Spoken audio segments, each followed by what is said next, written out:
8. Hanna Moisio, Kelian Viesti, Jyväskylään. Ja sitten siirrymmekin isojen miesten sarjaan, eli miehet yli 90 kiloa tässä esittelyssä. Tässä miesten paino saattaa olla tosiaan reilustikin yli 90. Kyllä. Maailmalla löytyy kehorakentajia, jotka kilpailukunnossa siis täysin rasvattomana painavat 140 kiloa. Ja tässä Urpo Lindström M-klubista. Hän sijoittui 4.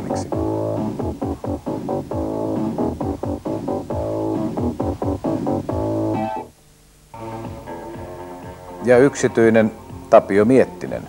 Hänen sijoituksensa oli 8.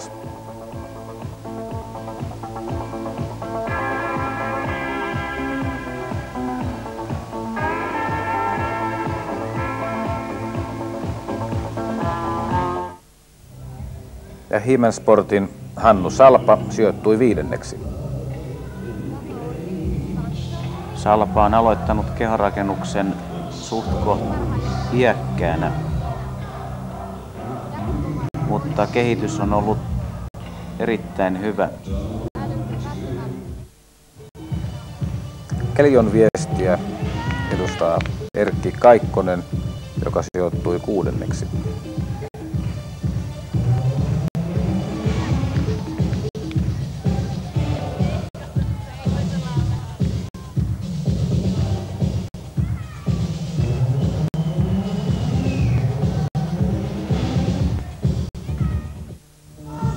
Ja sama seuraa edustava Reino Kaikkonen, sijoittui 7.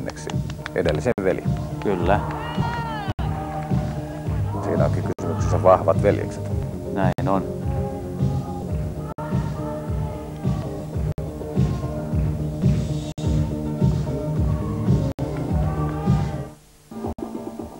Ja postdownin selvinneiden suoritukset aloittaa Arto Lyytikäinen, joka edustaa Iibodia. Hän on Iisalmesta. Hänet valittiin muuten vuoden urheilijaksi Iisalmessa. Se on aika mukava osoitus siitä, että kehorakennusta arvostaa. Kyllä. Hän sijoittui myös pohjoismaisessa mestaruuskilpailussa tänä vuonna hopealle. Miehessä on kokoa. Painoa noin 105-107 kiloa.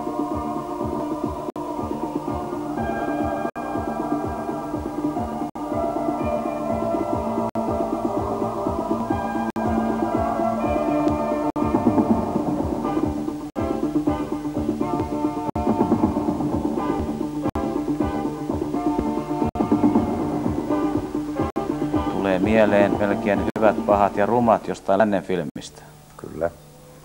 Ja tässä M-klubia edustava Jyrki Savoainen.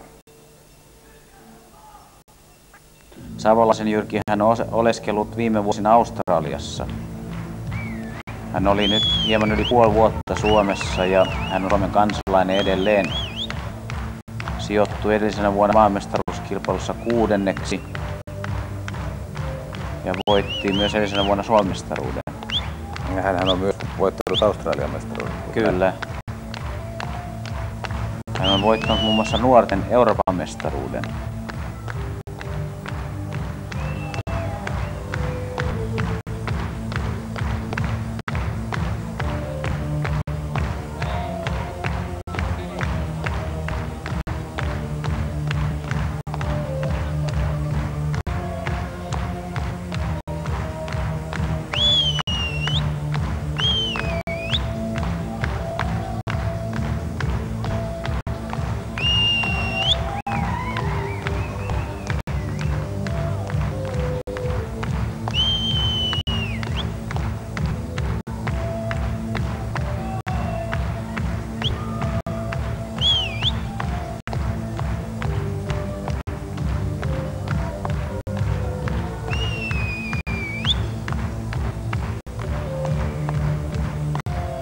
Vuonna 1977 Euroopan mestaruuskilpailussa ja maanmestaruuskilpailussa Ranskan Ranskan Nimeksessä olin kilpailemassa ja silloin Jyrki Savonen oli ensimmäistä kertaa mukana kansainvälisessä kilpailussa. Itse sijoituin silloin Euroopan mestaruuskilpailussa hopealle. Jyrki oli Suomen edustajana raskaassa luokassa. Ja tässä BBC:tä edustava Mikko Tukonen. Mitä tuo BBC muuten tarkoittaa? Se tuskin on englannin radioyhtiö. Ei, se on Bodybuilding Club ry. Ensimmäisiä suomalaisia kierrakennusseuroja.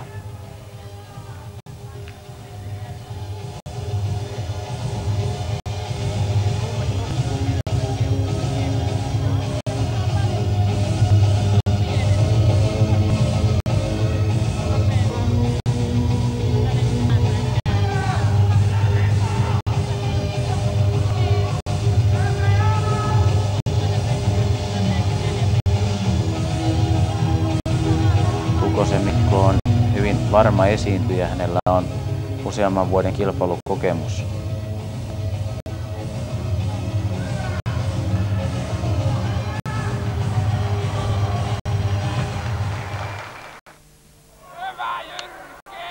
Ja jälleen tiukka post-down-kilpailu kullasta ja kunniasta.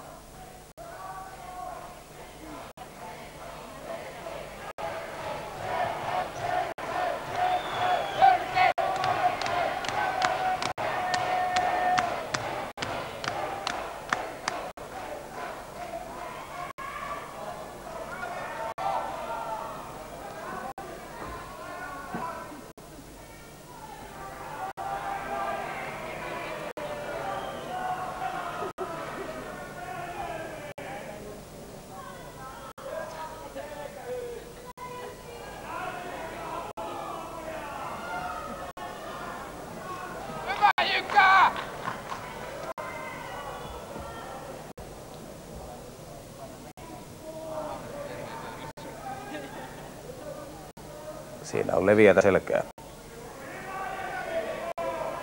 Lyytikäinen saikin lisänimen Kaappi.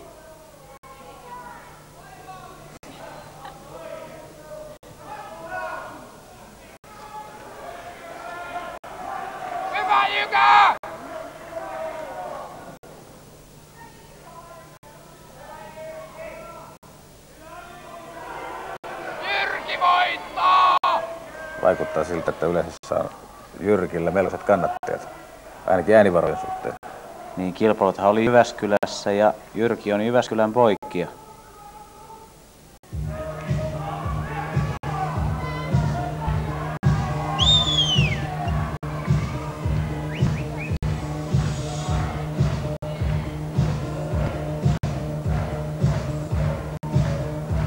On siirtyneet loppusuoralle.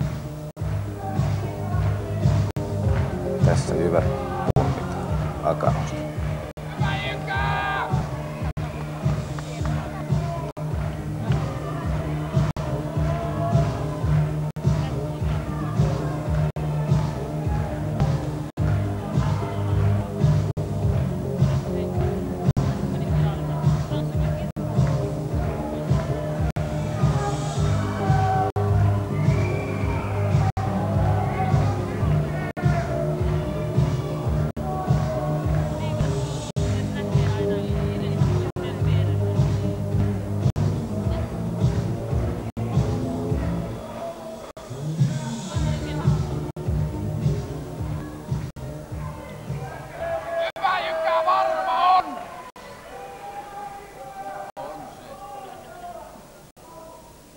Kolmanneksi pisteen 60 plus 15 post-down pistettä Mikko Tukonen, bodybuilding team. Ja näin sijoitukset ratkeavat raskain miesten sarjassa. Toiseksi pisteen 47 plus 9 post-down pistettä Arto Lyytikäinen, Yltäriin.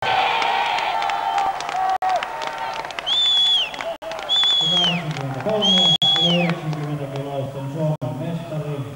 Ja niin lisäsi Jyrki Savolainen Suomen mestaruuden vuodelta 1983 voittojensa joukkoon. Voittanut nuorten Euroopan mestaruuden, useampia Suomen mestaruuksia. Kyllä me riittää, mielellä riittää. Suomalaiset